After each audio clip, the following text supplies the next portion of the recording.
Gulf focus ആരംഭിക്കുന്നു. വിശദമായ വാർത്തകളിലേക്ക്. ഇറാഖിലും സിറിയയിലുമുള്ള ഇറാൻ കേന്ദ്രങ്ങളിൽ തിരിച്ചടിച്ച അമേരിക്ക. ജോർദാനിലെ അമേരിക്കൻ സൈനിക കേന്ദ്രങ്ങളിലുണ്ടായ ആക്രമണങ്ങൾക്ക് മറുപടിയായാണ് അമേരിക്കയുടെ നടപടി. ലക്ഷ്യം കാണും വരെ ആക്രമണം തുടരുമെന്ന് അമേരിക്കൻ പ്രസിഡന്റ് ജോ ബൈഡന്റെ പ്രതികരണം. സിറിയയിലും ഇറാഖിലുമുള്ള 85 ഇറാൻ കേന്ദ്രങ്ങൾ ലക്ഷ്യമിട്ടാണ് അമേരിക്കയുടെ വ്യോമാക്രമണം. അമേരിക്കൻ പോർവിമാനമാണ് 30 മിനിറ്റ് നീണ്ട ആക്രമണങ്ങൾക്ക് നേതൃത്വം നൽകിയത്. ഡ്രോണുകൾ ഉൾപ്പെടെ സൂക്ഷിച്ചിട്ടുള്ള ആയുധ കേന്ദ്രങ്ങൾക്ക് നേരെയാണ് ആക്രമണം. വടക്കൻ ജോർദനിലെ അമേരിക്കൻ സൈനിക താവളത്തിനു നേരെയുണ്ടായ ആക്രമണങ്ങൾക്ക് തിരിച്ചടിയായാണ് അമേരിക്കയുടെ നടപടി. ഞായറാഴ്ചയുണ്ടായ ഡ്രോൺ ആക്രമണങ്ങളിൽ 3 അമേരിക്കൻ സൈനികർ കൊല്ലപ്പെട്ടിരുന്നു. 40-ലേറെ സൈനികർക്ക് പരിക്കേൽക്കുകയും ചെയ്തു. ഇതൊരു തുടക്കം മാത്രമാണെന്ന് പ്രസിഡന്റ് ജോ ബൈഡൻ പറഞ്ഞു. ആക്രമണത്തിൽ സൈനികർ കൊല്ലപ്പെട്ടതിനു പിന്നാലെ ബൈഡൻ ഭരണകൂടത്തിനെതിരെ റിപ്പബ്ലിക്കൻ നേതാക്കൾ കടുത്ത വിമർശനമുന്നയിച്ചിരുന്നു. ഇറാൻ പിന്തുണയുള്ള ഇസ്ലാമിക് റെസിഡൻസ് ഇൻ ഇറാഖാണ് ആക്രമണം നടത്തിയതെന്നായിരുന്നു അമേരിക്കയുടെ ആരോപണം. എന്നാൽ ഈ ആരോപണങ്ങൾ ഇറാൻ നിഷേധിച്ചിരുന്നു. International desk 24. പാക് മുൻ പ്രധാനമന്ത്രി ഇമ്രാൻഖാനും ഭാര്യയ്ക്കും 7 വർഷം തടവ്. 2018 ഇസ്ലാമിക നിയമം ലംഘിച്ച് വിവാഹിതരായെന്നാണ് കേസ്. വ്യാഴാഴ്ച പൊതു തെരഞ്ഞെടുപ്പ് നടക്കാനിരിക്കെയാണ് വീണ്ടും ശിക്ഷ വിധിച്ചിരിക്കുന്നത്. ഒരാഴ്ചക്കിടെ 3ാമത്തെ ശിക്ഷയാണിത്. 10 വർഷത്തേക്ക് തെരഞ്ഞെടുപ്പിൽ മത്സരിക്കുന്നതിനും വിലക്കുണ്ട്. ഖത്തർ ലുസൈൽ ബോളിവുഡിൽ ഒരുക്കിയ ഇന്ത്യൻ പവലിയൻ വിവിധ രാജ്യക്കാരെ സന്ദർശകരെ ആകർഷിക്കുന്നു. ഇന്ത്യയിലെ വിവിധ സംസ്ഥാനങ്ങളുടെ സാംസ്കാരിക വൈവിധ്യം വെളിപ്പെടുത്തുന്ന പ്രദർശനങ്ങളാണ് ഇവിടെ ഓരോ ദിവസവും നടക്കുന്നത്. ഏഷ്യൻ കപ്പിനെത്തുന്ന സന്ദർശകർക്കായി ഒരുക്കിയ ലുസൈൽ ബോളിവുഡിലെ വിവിധ രാജ്യങ്ങളുടെ പവലിയനുകൾക്കൊപ്പമാണ് ഇന്ത്യയുടെ ചരിത്ര നിർമ്മിതിയായ താജ്മഹലിന്റെ മാതൃകയിൽ ഇന്ത്യൻ പവലിയനും തലയുയർത്തി നിൽക്കുന്നത്. കന്യാകുമാരി മുതൽ കശ്മീർ വരെയുള്ള സംസ്ഥാനങ്ങളിലെ ജീവിത സാംസ്കാരിക വൈവിധ്യങ്ങൾ ഒരിടത്ത് തന്നെ ആസ്വദിക്കാൻ കഴിയുമെന്ന പ്രത്യേകതയും ഇന്ത്യൻ പവലിയന് സ്വന്തം. അതുകൊണ്ട് തന്നെ ഇവിടെ എത്തുന്ന സന്ദർശകർക്ക് ഓരോ ദിവസവും വ്യത്യസ്തമായ നിരവധി സംസ്കാരങ്ങളെ അടുത്തറിയാൻ കഴിയും. 24 സംഘം ഇന്ത്യൻ പവലിയനിലെത്തുമ്പോൾ ബീഹാറിന്റെയും ഝാർഖണ്ഡിന്റെയും കലാ സാംസ്കാരിക വൈവിധ്യങ്ങളാണ് ഞങ്ങളെ കാത്തിരുന്നത്.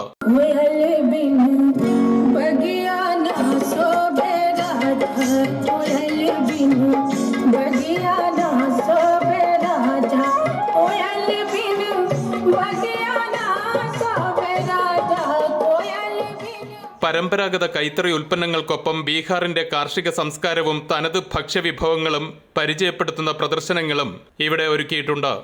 2 states before it was combined Bihar together. And Jharkhand is here. Bihar and Jharkhand is here. Okay. So Jharkhand is full of source of like rich sources, like natural sources. Bihar is full of tradition and culture.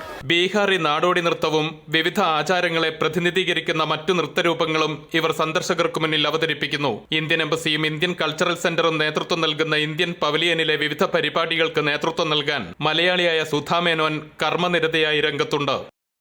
India എന്ന് കേൾക്കുമ്പോൾ തന്നെയുള്ള ആൾക്കാരുടെ ഒരു ഒരു expression and happiness നമുക്ക് ശരിക്കും feel ചെയ്യാൻ പറ്റി. കാരണം ഇവിടെ ഇപ്പോൾ ഈ ഒരു ഏരിയയിൽ അതായത് ബോൾവേർഡിൽ ഒരു 28 കൺട്രീസിനുള്ള പാർട്ടിസിപ്പേഷൻ ഉണ്ട്.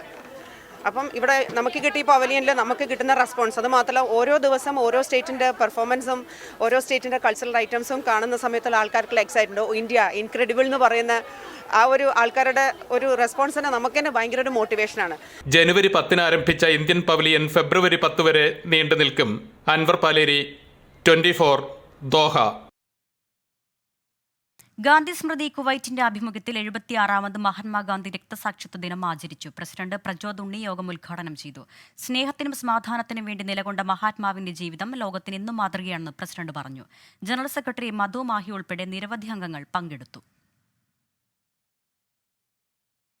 കുവൈറ്റിലെ കോഴിക്കോട് ജില്ലാ അസോസിയേഷൻ അന്തരിച്ച അംഗത്തിന്റെ കുടുംബത്തിന് ക്ഷമ പദ്ധതി ആനുകൂല്യം വിതരണം ചെയ്തു. ഫർവാനിയ ഏരിയ അംഗമായിരുന്ന സഹദ് കുതിരോടിയുടെ കുടുംബത്തിനാണ് കെ മുരളീധരൻ MP തുക കൈമാറിയത്. ചടങ്ങിൽ അസോസിയേഷൻ പ്രവർത്തകരും പങ്കെടുത്തു. ഖത്തർ KMCC വനിതാ വിഭാഗം നിലവിൽ വന്നു. മെഷാഫിലെ പേൾ പോഡാർ സ്കൂളിൽ നടന്ന ചടങ്ങിൽ വനിതാ ലീഗ് സംസ്ഥാന അധ്യക്ഷ സുഹ്റ മമ്പാടാണ് പുതിയ ഭാരവാഹികളെ പ്രഖ്യാപിച്ചത്. മുൻ MLAയും മുസ്ലിം ലീഗ് സംസ്ഥാന സെക്രട്ടറിയുമായ പാറക്കൽ അബ്ദുള്ള ഉദ്ഘാടനം ചെയ്തു. 100 കണക്കിന് വനിതകളുടെ സാന്നിധ്യത്തിൽ നടന്ന പ്രഖ്യാപന സമ്മേളനത്തിൽ മുസ്ലിം പെൺകുട്ടികൾ വിദ്യാഭ്യാസ രംഗത്ത് കൈവരിച്ച നേട്ടങ്ങൾ എണ്ണിപ്പറഞ്ഞുകൊണ്ടാണ് സുഹറ മമ്പാട് സംസാരിച്ചു തുടങ്ങിയത്. സീതി സാഹിബും CH മുഹമ്മദ് കോയയും തുടങ്ങിവെച്ച സ്ത്രീ ശാക്തീകരണം പാണക്കാട് കുടുംബവും മുസ്ലിം ലീഗും പിന്തുടർന്നതിന്റെ ഗുണഫലങ്ങൾ മുസ്ലിം സമൂഹത്തിൽ വലിയ മാറ്റങ്ങൾ ഉണ്ടാക്കിയതായും അവർ പറഞ്ഞു. ഇവരെക്കാൾ കൂടുതൽ നല്ല ജോലികൾ ഓഫീസുകളിലാണെങ്കിലും ആശുപത്രികളിലാണെങ്കിലും അതുപോലെ തന്നെ ഏതൊക്കെ സ്ഥാപനങ്ങളുണ്ടോ അവിടെയൊക്കെ ജോലി ചെയ്യുന്നത് നമ്മളുടെ പെൺകുട്ടികളാണ് എന്ന് കാണുമ്പോൾ രാവിലെ 5 മണിക്കും 6 മണിക്കും എഴുന്നേറ്റ് പോയി വൈകുന്നേരം 6 മണിക്കും 7 മണിക്കും തിരിച്ചു വരുന്ന സഹോദരിമാർ നമ്മളുടെ കൂട്ടത്തിലുണ്ട്. പെൺകുട്ടികളെ കല്യാണം കഴിപ്പിച്ചു വിടുന്നതിന് പകരം അവർക്ക് ഏറ്റവും മികച്ച വിദ്യാഭ്യാസം നൽകുന്നതിന് അമ്മമാരാണ് ഏറ്റവും അധികം ശ്രദ്ധ പുലർത്തേണ്ടതെന്നും അവർ ഓർമ്മിപ്പിച്ചു. പുതുതായി തെരഞ്ഞെടുത്ത വനിതാ വിംഗ് ഭാരവാഹികളെ തുടർന്ന് പ്രഖ്യാപിച്ചു. കോഴിക്കോട് സ്വദേശി സമീറ അബ്ദുൽ നാസറാണ് പ്രസിഡന്റ്. ജനറൽ സെക്രട്ടറിയായി സെലീന കൂലത്തിനെയും ട്രഷററായി സമീറ PK യെയും തെരഞ്ഞെടുത്തു. ഡോക്ടർ നിഷ ഫാത്തിമ ശംസുദ്ദീൻ, ഡോക്ടർ ബുഷ്ര അൻവർ, മാജിദ നസീർ, ബസ്മ സത്താർ എന്നിവർ വൈസ് പ്രസിഡന്റുമാരാകും. ഇതിനു പുറമെ 4 സെക്രട്ടറിമാരെയും 8 അംഗ ഉപദേശക സമിതിയെയും തെരഞ്ഞെടുത്തു. ഖത്തർ KMCC സംസ്ഥാന പ്രസിഡന്റ് ഡോക്ടർ അബ്ദുൽ സമദ് അധ്യക്ഷനായിരുന്നു. അഭിമാനിക്കാം നമുക്ക്. CH കണ്ട സ്വപ്നം ഇന്ന് ഖത്തറിൽ നമുക്കിവിടെ കാണിച്ചു കൊടുക്കാൻ കഴിയും.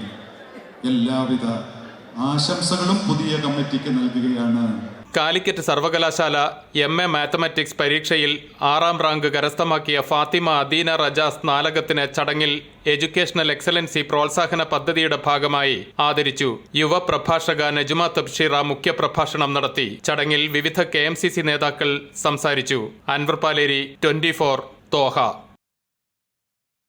അയർലൻഡിൽ ടിപ്പറാറി കൗണ്ടിയിലെ ക്ലോൺമെൽ ആസ്ഥാനമായി പ്രവർത്തിക്കുന്ന ടിപ്പ് ഇന്ത്യൻ കമ്മ്യൂണിറ്റിക്ക് പുതിയ നേതൃത്വം. പ്രസിഡന്റായി ലിജോ ജോസഫ്, സെക്രട്ടറിയായി സിൽവി ജോസഫ്, ട്രഷററായി നിബുൻ തോമസ് എന്നിവർ തെരഞ്ഞെടുക്കപ്പെട്ടു. മാറുന്ന സാഹചര്യങ്ങളുടെ വെല്ലുവിളികൾ നേരിട്ട് കമ്മ്യൂണിറ്റിയെ ഒറ്റക്കെട്ടായി മുന്നോട്ട് നയിക്കുമെന്ന് പുതിയ ഭരണസമിതി പറഞ്ഞു.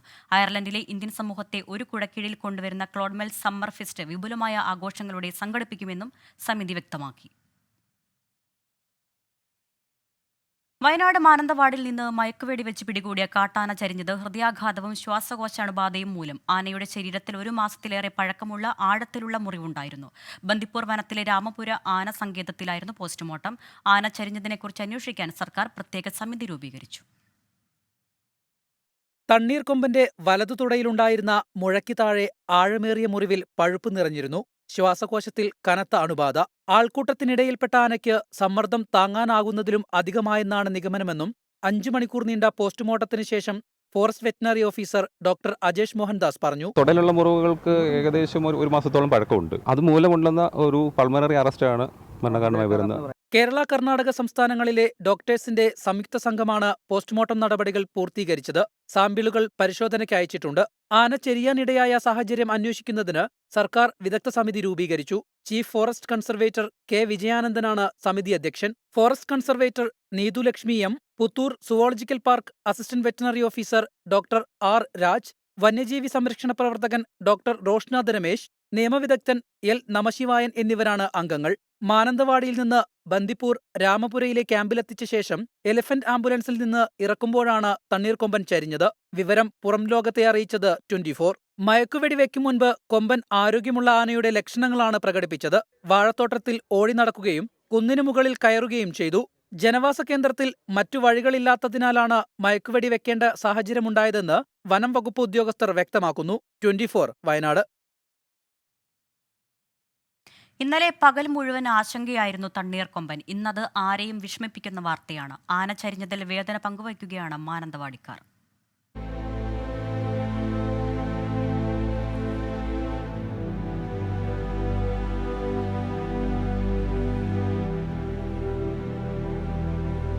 തണ്ണീർക്കൊമ്പൻ സുരക്ഷിതനായിരിക്കുമെന്നാണ് എല്ലാവരും കരുതിയത്. പ്രതീക്ഷകൾക്ക് വിരാമമിട്ടാണ് ഒടുവിൽ ദുരന്ത വാർത്ത എത്തിയത്. അയ്യോ, അതൊരു ഭയങ്കര സങ്കടമായിപ്പോയി അറിഞ്ഞപ്പോൾ മുതൽ. അതിർത്തി കടന്ന് മാനന്തവാടിയിൽ എത്തിയപ്പോഴും തണ്ണീർ തന്റെ ശാന്തപ്രകൃതി കൈവിട്ടിരുന്നില്ല. ഇന്നലെ തന്നെ അതിന്റെ ആരോഗ്യനില മോശമായിരുന്നു. പക്ഷേ ഈ വാർത്ത നമുക്കൊന്നും പറയാനില്ല. 10-15 മണിക്കൂർ ഞങ്ങൾ അതിന്റെ കൂടെ തന്നെ ഉണ്ടായിരുന്നു. വളരെ വിഷമമുള്ളൊരു കാര്യമായി. കൊമ്പൻ നശിപ്പിച്ച വാഴ വീണ്ടും വെക്കാം, ജീവൻ തിരികെ കിട്ടില്ലോ എന്ന് ചോദിക്കുന്ന കർഷകരുമുണ്ട്. കൃഷിനാശം വരുത്തിയിട്ടുണ്ട്. എങ്കിലും അവനോട് ഇപ്പോൾ ഈ ഒരു അവസ്ഥ അറിഞ്ഞു. അല്ലെങ്കിൽ ഞങ്ങൾ അവനെപ്പറ്റി ദുഃഖിച്ചു തന്നെയെന്നല്ല ഇപ്പോൾ കൊണ്ടുപോകുന്ന കാഴ്ച കണ്ടിട്ട്. കൊമ്പന് മറ്റൊരു താവളം ഒരുക്കണമെന്ന് ആഗ്രഹിച്ചപ്പോഴും വേർപാട് മുറിവാവുകയാണ്.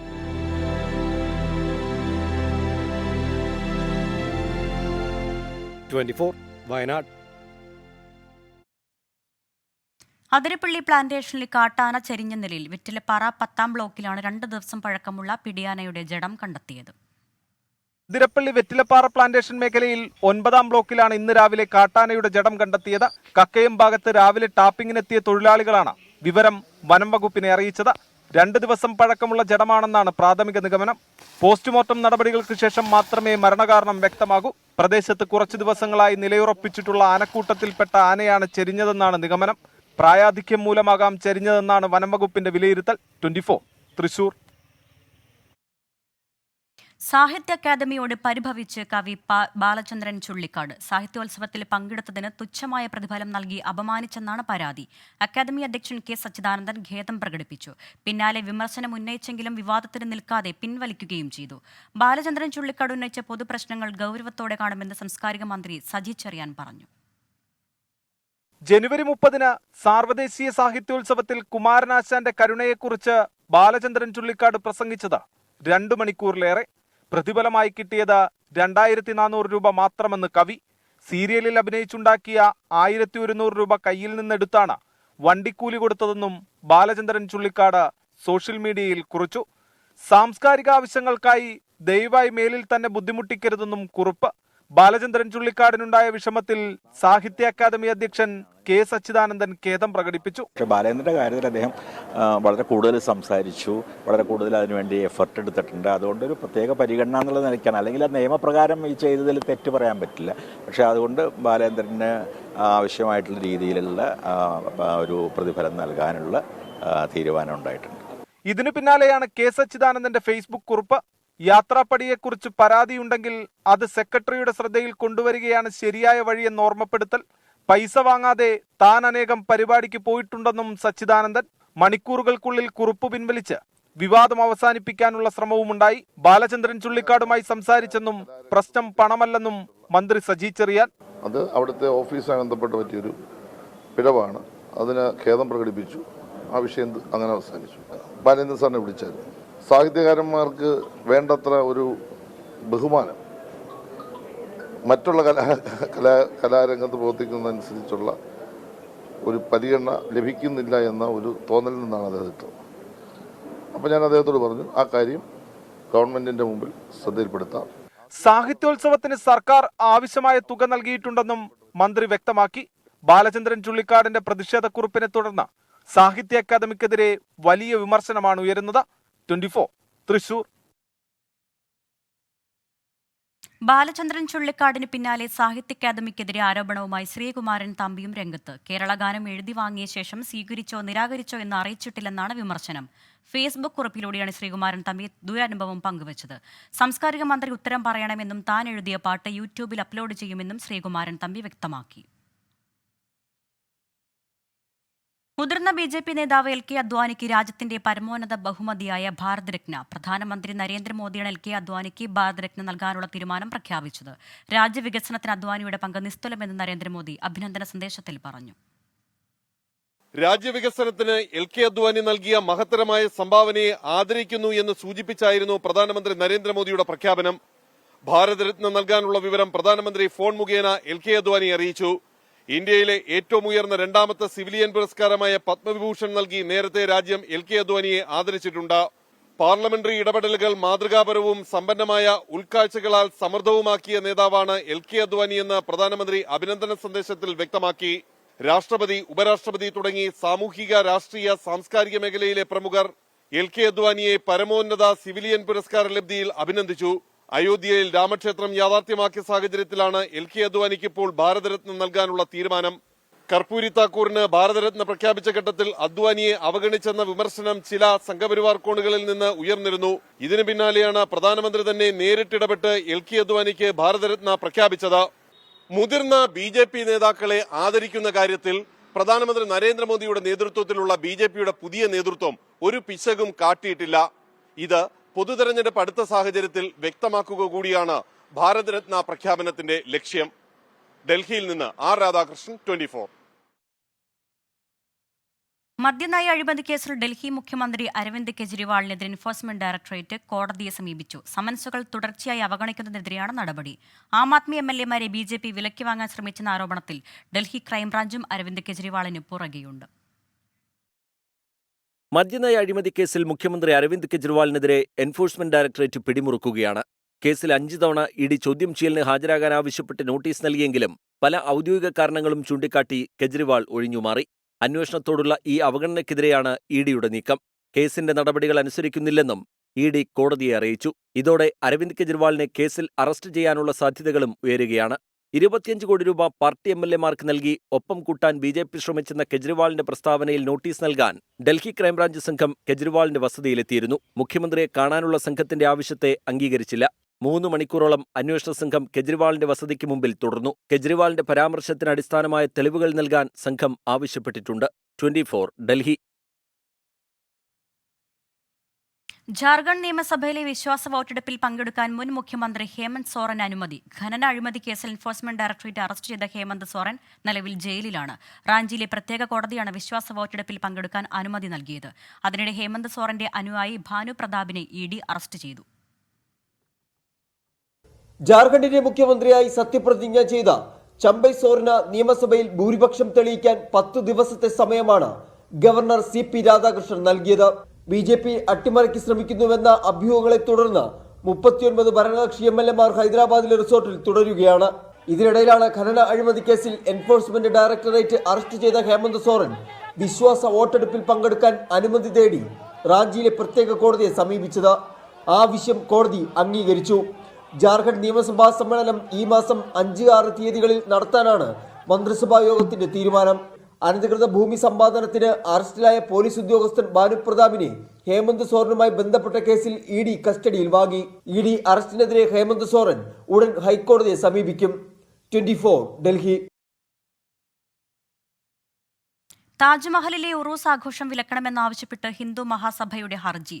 ഫെബ്രുവരി 6-നും 8-നും ഇടയിലാണ് നടക്കുന്ന ഉറൂസ് വിലക്കണമെന്ന് ആണ് ആഗ്ര കോടതിയിൽ നൽകിയ ഹർജിയിലെ ആവശ്യം. താജ്മഹൽ മുൻപ് ശിവക്ഷേത്രമായിരുന്നെന്ന ഹിന്ദു ജാഗരൺ മഞ്ച് അവകാശവാദം തെറ്റാണെന്ന് കഴിഞ്ഞ ദിവസം പുരാവസ്തു ഗവേഷക വകുപ്പ് കോടതിയെ അറിയിച്ചിരുന്നു.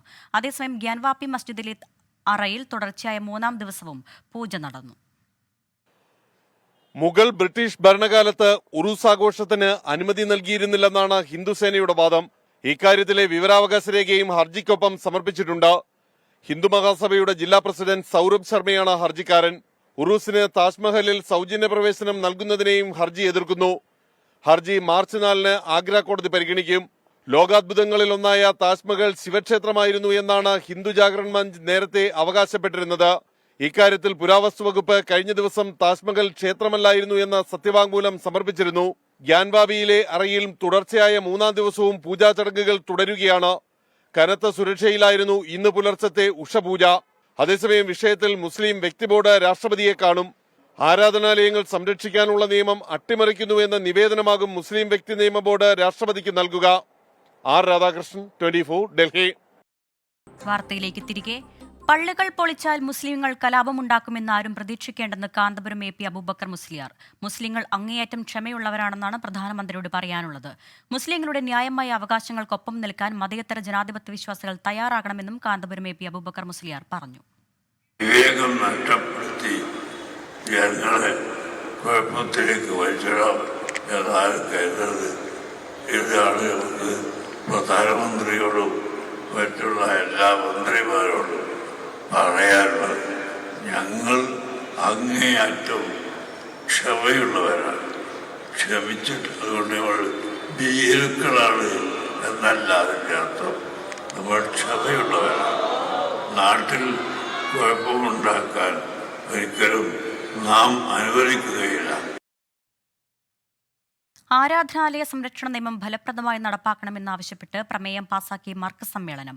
മസ്ജിദുകൾക്ക് നേരെയുള്ള കയ്യേറ്റം സ്വാതന്ത്ര്യത്തെ ദുർബലപ്പെടുത്തും. ഗ്യാൻവാപ്പി പള്ളിയിൽ ആർക്കിയോളജിക്കൽ സർവേയുടെ പരിശോധനയ്ക്ക് അനുമതി നൽകിയത് ആരാധനാ സ്വാതന്ത്ര്യത്തിന് എതിരാണെന്നും മർക്കസ് പ്രമേയത്തിൽ പറയുന്നു. സുപ്രീം കോടതിക്കെതിരെ രൂക്ഷ വിമർശനവുമായി CPM പൊളിറ്റ് ബ്യൂറോ അംഗം MA ബേബി. നരേന്ദ്രമോദിക്ക് പ്രയാസമുണ്ടാകാത്ത കേസുകളിൽ മാത്രമാണ് നിഷ്പക്ഷ വിധി ഉണ്ടാകുന്നത്. ഭരണഘടനയുടെ 370-ാം വകുപ്പ് റദ്ദാക്കിയത് അപമാനകരം. സുപ്രീം കോടതിയോട് നാണമില്ലേ എന്ന് ചോദിക്കേണ്ട അവസ്ഥയാണ്. വിമർശനത്തിന്റെ പേരിൽ കേസെടുത്താലും പ്രശ്നമില്ലെന്നും MA ബേബി പറഞ്ഞു. ലോകത്ത് ഏതു ഭരണഘടനയും അതിനകത്ത് മികവുകളും ഉണ്ടാവും, കുറവുകളും ഉണ്ടാവും, വ്യത്യസ്ത തോതിൽ. അപ്പോൾ ഇന്ത്യൻ ഭരണഘടനയ്ക്ക് കുറവുകളൊന്നുമില്ല എന്ന് നമുക്ക് പറയാൻ കഴിയില്ല. പക്ഷെ ഇന്ത്യൻ ഭരണഘടനയ്ക്കുള്ള മികവുകൾ ഇന്ത്യൻ ഭരണഘടനയുടെ കുറവുകളാണെന്ന് കരുതുന്നവരാണ് ഇപ്പോൾ ഇന്ത്യ ഭരിക്കുന്നത്.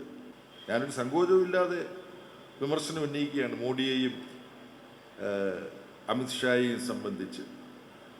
പക്ഷെ ഞാൻ വിമർശനം ഉന്നയിക്കുമ്പോൾ ഈ രണ്ട് പേര് പറയുമ്പം ആ വിമർശനം പൂർണ്ണമാവില്ല. മോഹൻ ഭഗത് എന്ന് പറഞ്ഞിട്ട് വേണം ഇവരുടെ രണ്ടുപേരുടെയും പേര് പറയാൻ. മോഹൻ ഭഗത്താണ് യഥാർത്ഥത്തിൽ ഇന്ത്യയുടെ അജണ്ട ഇപ്പോൾ തീരുമാനിക്കുന്നത്, RSSന്റെ സർസംഘ് ചാലക്. ഗാന്ധിജിയെ വെടിവെച്ചു കൊന്ന നാഥുറാം ഗോഡ്സെയെ അനുകൂലിച്ച കോഴിക്കോട് NIT പ്രൊഫസർ ഷൈജ ആണ്ടവനെതിരെ പോലീസ് കേസെടുത്തു. SFIയുടെ പരാതിയിലാണ് നടപടി. അയോധ്യ രാമക്ഷേത്ര പ്രതിഷ്ഠാ ദിനത്തിൽ ക്യാമ്പസിലുണ്ടായ സംഘർഷത്തിൽ വിദ്യാർത്ഥികൾക്കെതിരെയും പോലീസ് കേസെടുത്തു. മഹാത്മാഗാന്ധി രക്തസാക്ഷിത്വ ദിനത്തിൽ അഡ്വക്കേറ്റ് കൃഷ്ണരാജ് പങ്കുവച്ച ഫേസ്ബുക്ക് കുറിപ്പിന് താഴെ ഗോഡ്സെ ഇന്ത്യയെ രക്ഷിച്ചതിൽ അഭിമാനമുണ്ടെന്നാണ് പ്രൊഫസർ ഷൈജ ആണ്ടവൻ കുറിച്ചത്. SFI കുന്നമംഗലം പോലീസിന് നൽകിയ പരാതിയിൽ കലാപാഹ്വാനത്തിനാണ് കേസെടുത്തത്. ഷൈജ ആണ്ടവനെതിരെ ശക്തമായ നടപടി വേണമെന്നാവശ്യപ്പെട്ട് MK രാഘവൻ MP NIT ഡയറക്ടർക്ക് കത്ത് നൽകി. അധ്യാപികയെ പുറത്താക്കണമെന്ന് DYFIയും ആവശ്യപ്പെട്ടു. SFI കോഴിക്കോട് സിറ്റി പോലീസ് കമ്മീഷണർക്കും KSU, MSF എന്നീ വിദ്യാർത്ഥി സംഘടനകൾ വിവിധ പോലീസ് സ്റ്റേഷനുകളിലും പരാതി നൽകിയിട്ടുണ്ട്. വിവാദത്തിൽ അധ്യാപിക പ്രതികരിച്ചിട്ടില്ല. അയോധ്യ പ്രാണപ്രതിഷ്ഠാ ദിനത്തിൽ ക്യാമ്പസിൽ നടന്ന സംഘർഷത്തിൽ ശിവപാണ്ഡെ എന്ന വിദ്യാർത്ഥിക്കും കണ്ടാലറിയാവുന്ന 10 പേർക്കുമെതിരെ പോലീസ് കേസെടുത്തു. തടഞ്ഞുവെച്ച് ഭീഷണിപ്പെടുത്തൽ, മാരകമായി പരിക്കേൽപ്പിക്കൽ എന്നീ കുറ്റങ്ങൾ ചുമത്തിയാണ് കേസെടുത്തത്. 2ാം വർഷ വിദ്യാർത്ഥി കൈലാഷ് നൽകിയ പരാതിയിലാണ് നടപടി. 24 Kozhikode. Kozhikode awake youth for nation പരിപാടിക്കിടെ സദസ്സിനോട് ക്ഷോഭിച്ച് കേന്ദ്രമന്ത്രി മീനാക്ഷി ലേഖി. ഭാരതമാതാ മുദ്രാവാക്യം സദസ്സ് ഏറ്റുവിളിക്കാത്തതാണ് മന്ത്രിയെ പ്രകോപിപ്പിച്ചത്. കോഴിക്കോട് കണ്ടംകുളം ജൂബിലി ഹാളിൽ സംഘടിപ്പിച്ച യൂത്ത് കോൺക്ലേവിന്റെ അവസാന ദിനമായ ഇന്ന് ഉദ്ഘാടനത്തിനായി എത്തിയതായിരുന്നു കേന്ദ്ര വിദേശകാര്യ സഹമന്ത്രി മീനാക്ഷി ലേഖി. ഉദ്ഘാടന പ്രസംഗത്തിനു ശേഷം സദസ്സിനോട് ഭാരത് മാതാ കി ജയ് മുദ്രാവാക്യം ഏറ്റുവിളിക്കാൻ മന്ത്രി ആവശ്യപ്പെട്ടു. എന്നാൽ പലരും അതിന് തയ്യാറായില്ല. ഇതാണ് മന്ത്രിയെ ചൊടിപ്പിച്ചത്. ഭാരത് മാതാ കി, ഭാരത് മാതാ കി. I'm going to ask you a straight question. Bharat is not your mother, or is this? Why this attitude? ഭാരതത്തെ അമ്മയായി കാണാത്തവർക്ക് ഇവിടം വിട്ടു പോകാമെന്നും മന്ത്രി. Bharat Mata ki. This woman is still standing like this. I think you can leave the house. രാജ്യത്തെക്കുറിച്ചോർത്ത് അഭിമാനിക്കാൻ ചിലർക്ക് മടിയാണെന്നും മീനാക്ഷി ലേഖി വിമർശിച്ചു. നെഹ്റു യുവകേന്ദ്രയുമായി സഹകരിച്ച് national youth day celebration committee, Khelo Bharat, Tapasya എന്നീ സംഘടനകളാണ് പരിപാടി സംഘടിപ്പിച്ചത്. 24 കോഴിക്കോട്. സംസ്ഥാന ബജറ്റ് മറ്റന്നാൾ ധനമന്ത്രി KN ബാലഗോപാൽ അവതരിപ്പിക്കും. തൈക്കാട് ഗസ്റ്റ് ഹൌസിൽ ധനമന്ത്രി സംസ്ഥാന ബജറ്റിന്റെ അവസാനവട്ട മിനുക്കുപണികളിലാണ്. ജനങ്ങൾക്ക് വലിയ ബാധ്യതയുണ്ടാക്കാതെ ശ്രദ്ധിക്കുമെന്നും നികുതി വളർച്ചയ്ക്കുള്ള വഴികൾ ബജറ്റിലുണ്ടാകുമെന്നും ധനമന്ത്രി KN ബാലഗോപാൽ പറഞ്ഞു. കേന്ദ്രവിഹിതത്തിൽ കുറവുണ്ടാകുന്ന സാഹചര്യത്തിൽ അധിക വിഭവ സമാഹരണത്തിന് ലക്ഷ്യമിടുന്ന ബജറ്റാകും ധനമന്ത്രി KN ബാലഗോപാൽ മറ്റന്നാൾ നിയമസഭയിൽ അവതരിപ്പിക്കുക. നിലവിലുള്ള ക്ഷേമ പദ്ധതികൾ തുടരും. നികുതി ചോർച്ച ഒഴിവാക്കാനും നികുതി വരുമാനം വർദ്ധിപ്പിക്കാനുമുള്ള മാർഗങ്ങൾ ബജറ്റിലുണ്ടാകും. റിയൽ എസ്റ്റേറ്റ് മേഖലയിലെ മാന്ദ്യം നേരിടാനുള്ള പദ്ധതികൾക്കും ബജറ്റിൽ മുൻതൂക്കം ലഭിക്കുമെന്നാണ് സൂചന. ജനങ്ങളിലേക്ക് കൂടുതൽ പണം എത്തിക്കാനായി സ്വകാര്യ നിക്ഷേപം ആകർഷിക്കാനുള്ള നടപടികളും പ്രതീക്ഷിക്കുന്നു. ഭൂനികുതിയിൽ വർധനയുണ്ടാകുമെന്നും സൂചനയുണ്ട്. ജനങ്ങൾക്ക് ഇഷ്ടപ്പെടുന്ന രീതിയിലുള്ളതാകും ബജറ്റെന്ന് ധനമന്ത്രി KN ബാലഗോപാൽ. ജനങ്ങൾക്ക് ഇഷ്ടപ്പെട്ട, കേരളത്തെ കൂടുതൽ മുന്നോട്ട് കൊണ്ടുപോകാൻ പറ്റുന്ന, കേരളത്തിലെ ഈ നേട്ടങ്ങൾ ഇന്ത്യയിലെ മറ്റെല്ലാ സ്റ്റേറ്റിൽ നിന്നും വ്യത്യസ്തമായ ധാരാളം നല്ല കാര്യങ്ങൾ നമുക്കെല്ലാം ഉണ്ട്. അത് ഗവൺമെൻറ്റിൻ്റെ മാത്രമല്ല, കേരളത്തിൻ്റെയാണ്. അത് സംരക്ഷിക്കാൻ പറ്റുന്ന ബഡ്ജറ്റായിരിക്കും. അതിനനുസരിച്ചുള്ള കാര്യങ്ങളാണ് എടുക്കുന്നത്. ക്ഷേമ പെൻഷൻ വർദ്ധിപ്പിക്കുമെന്ന പ്രകടന പത്രികയിൽ പറഞ്ഞിരുന്നെങ്കിലും ഇത്തവണ അതുണ്ടാകില്ല. സർക്കാർ ജീവനക്കാർക്ക് 2 ഗഡു ക്ഷാമബത്ത അനുവദിച്ചേക്കും. സർക്കാർ സേവനങ്ങൾക്ക് ഫീസ് ഏർപ്പെടുത്തുന്നതും ആലോചനയിലുണ്ട്. എന്നാൽ ഇത് ബജറ്റിന് ശേഷം പ്രത്യേക ഉത്തരവിലൂടെ മതിയെന്ന അഭിപ്രായവും നിലവിലുണ്ട്. തൈക്കാട് ഗസ്റ്റ് ഹൌസിലാണ് ധനമന്ത്രി ബാലഗോപാൽ ബജറ്റ് തയ്യാറാക്കുന്നത്. ഉദ്യോഗസ്ഥരുമായുള്ള ചർച്ചകളും ഇതിനിടയിൽ തുടരുന്നു. പ്രതിസന്ധി മറികടക്കാൻ ബജറ്റിൽ മാന്ത്രിക വഴി ഉണ്ടാകുമെന്നാണ് ധനമന്ത്രി വ്യക്തമാക്കുന്നത്. 24 തിരുവനന്തപുരം. ഇന്ത്യ സന്ദർശനത്തിന്റെ ഭാഗമായി യാക്കോബായ സഭ ആസ്ഥാനത്തെത്തിയ ആഗോള സുറിയാനി സഭ പരമാധ്യക്ഷൻ ഇഗ്നാത്തിയോസ് അപ്രേം രണ്ടാമൻ പാത്രിയാർക്കീസ് ബാവയ്ക്ക് വൻ വരവേൽപ്പ്. മെത്രാപ്പൊലീത്ത ട്രസ്റ്റി ജോസഫ് മാർ ഗ്രിഗോറിയോസ്, സഭാ ഭാരവാഹികളും വിശ്വാസികളും ചേർന്നാണ് സ്വീകരിച്ചത്. KPCC പ്രസിഡന്റ് K സുധാകരൻ, പ്രതിപക്ഷ നേതാവ് VD സതീശൻ എന്നിവരും ബാവയെ കാണാൻ പുത്തൻകുരിശിലെത്തി. നാളെ വൈകിട്ട് ബസേലിയസ് തോമസ് പ്രഥമൻ കത്തോലിക്ക ബാവയുടെ പൗരോഹത്യ സുവർണ ജൂബിലി സമാപന സമ്മേളനവും പാത്രിയാർക്ക ദിനാഘോഷവും നടക്കും. മുഖ്യമന്ത്രി പിണറായി വിജയൻ, കേന്ദ്രമന്ത്രി V മുരളീധരൻ, പ്രതിപക്ഷ നേതാവ് VD സതീശൻ ഉൾപ്പെടെയുള്ളവർ പങ്കെടുക്കും. ചടങ്ങിൽ ബസേലിയോസ് തോമസ് പ്രഥമൻ കാത്തോലിക്കാസ് ചാരിറ്റി ഫൗണ്ടേഷൻ ഏർപ്പെടുത്തിയ പ്രഥമ ശ്രേഷ്ഠ പുരസ്കാരം ISRO ചെയർമാൻ S. സോമനാഥിന് സമ്മാനിക്കും. സിൽവർ ലൈൻ പദ്ധതി ഉപേക്ഷിച്ചിട്ടില്ലെന്ന് സംസ്ഥാന സർക്കാർ. കേരളത്തിന് താൽപ്പര്യമില്ലെന്ന റെയിൽവേ മന്ത്രിയുടെ പരാമർശം ഞെട്ടിപ്പിക്കുന്നതാണെന്ന് സർക്കാരിന്റെ ഡൽഹിയിലെ പ്രത്യേക പ്രതിനിധി KV തോമസ് പറഞ്ഞു. കിയ റെയിലിനായുള്ള കേന്ദ്ര ഇടപെടലിന് വീണ്ടും കത്ത് നൽകുമെന്നും KV തോമസ് 24-നോട് പറഞ്ഞു. സിൽവർ ലൈൻ പദ്ധതിക്ക് നിലവിൽ കേരളത്തിന് താൽപ്പര്യമുള്ളതായി കാണുന്നില്ലെന്ന റെയിൽവേ മന്ത്രി അശ്വിനി വൈഷ്ണവിന്റെ പ്രതികരണമാണ് സംസ്ഥാനത്ത് വീണ്ടും കിയ റെയിൽ ചർച്ചകളെ സജീവമാക്കിയത്. കേന്ദ്രമന്ത്രിയുടെ പ്രസ്താവന തെറ്റാണെന്ന് സംസ്ഥാന സർക്കാരിന്റെ ഡൽഹിയിലെ പ്രതിനിധി KV തോമസ് പ്രതികരിച്ചു. റെയിൽവേ മിനിസ്റ്റർ ഇത് പറഞ്ഞപ്പോൾ ഞാൻ ഞെട്ടിപ്പോയി. കാരണം നമ്മളൊരു DPR കൊടുത്തിട്ടുണ്ട് Kia rail corporation. Kia rail corporation എന്ന് പറയുന്നത് കേന്ദ്ര ഗവൺമെൻറ്റും സംസ്ഥാന ഗവൺമെൻറ്റും തുല്യ പങ്കാളിത്തമുള്ള കോർപ്പറേഷനാണ്. ആ കോർപ്പറേഷനെ സ്റ്റഡി ചെയ്ത് ഡീറ്റെയിൽ പ്ലാൻ കൊടുത്തിരിക്കും DPR. അത് പരിശോധിച്ചിട്ട് എത്ര നാളായി, അതിനെക്കുറിച്ച് എത്രയോ പ്രാവശ്യം ഞങ്ങളെല്ലാം പോയി കണ്ടിട്ടുണ്ട്, കത്ത് കൊടുത്തിട്ടുണ്ട്. ഇപ്പോൾ അദ്ദേഹം പറയുന്നത് കേരള ഗവൺമെൻറ് നോക്കിക്കോ എന്ന് പറഞ്ഞാൽ ശരിയല്ലല്ലോ. അതൊക്കെ അന്ധമായ രാഷ്ട്രീയ വിരോധമാണ്. പദ്ധതികൾക്കായി സമർപ്പിച്ച DPRൽ കേന്ദ്രം ഇതുവരെ മറുപടി നൽകിയിട്ടില്ല. നിരവധി തവണ പദ്ധതിക്കായി കേന്ദ്രമന്ത്രിമാരുമായി കൂടിക്കാഴ്ച നടത്തി. കേന്ദ്ര മറുപടിക്കായി വീണ്ടും കത്ത് നൽകാനുള്ള തയ്യാറെടുപ്പിലാണെന്നും KV തോമസ് അറിയിച്ചു. കേരളത്തിനോട് അന്ധമായ രാഷ്ട്രീയ വിരോധമുള്ളതുകൊണ്ടാണ് കേന്ദ്രം ഇത്തരത്തിൽ പെരുമാറുന്നതെന്നും പദ്ധതിയുമായി മുന്നോട്ടു പോകുമെന്നുമാണ് സംസ്ഥാന സർക്കാരിന്റെ നിലപാട്. 24 ഡൽഹി. ഗൾഫ് ഫോക്കസ് പൂർണ്ണമാകുന്നു. നമസ്കാരം.